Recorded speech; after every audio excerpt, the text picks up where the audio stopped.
मतलब क्या कि अगर चीनी का आप आधा चम्मच डालते हो और उससे कोई चीज चीनी एकदम मीठी हो जाती है, इसके 2 चम्मच डालोगे तब जाके उसकी मिठास उतनी पहुंचेगी।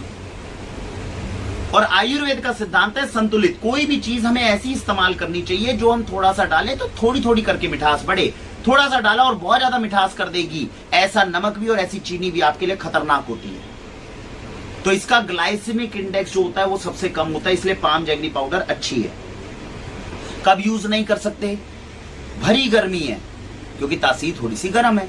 भरी गर्मी में आप इसको अच्छे से अगर इस्तेमाल करोगे, एक छुट्टी का इस्तेमाल करोगे, तो गर्मी में गर्म चीज खाएंगे तो डिस्कंफर्ट हो सकता है। तो इसलिए पाम जैगरी पाउडर शरीर के लिए बहुत अच्छा है, लेकिन थोड़ी थोड़ी मात्रा में सर्दियों में खाइए। और दूसरी, क्योंकि खजूर के पेड़ से, ताड़ी के पेड़ से ये निकलती है, तो महंगी भी होगी। ये नॉर्मल चीनी के मुकाबले बहुत ज्यादा महंगी होती है।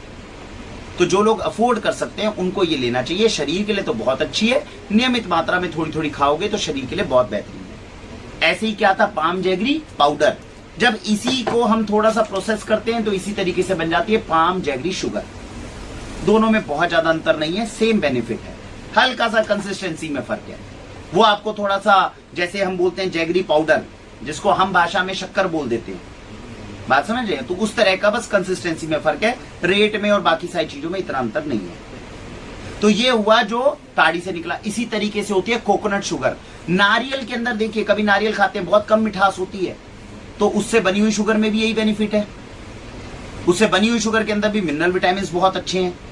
उससे निकलने वाली शुगर में भी ग्लाइसेमिक इंडेक्स बहुत कम अच्छा है, शरीर के लिए भी हल्की है। लेकिन उसको आप गर्मियों में भी खा पाएंगे, क्योंकि नारियल बहुत ज्यादा गर्म नहीं होता, जितना ताड़ी का होता है उतना गर्म नहीं होता।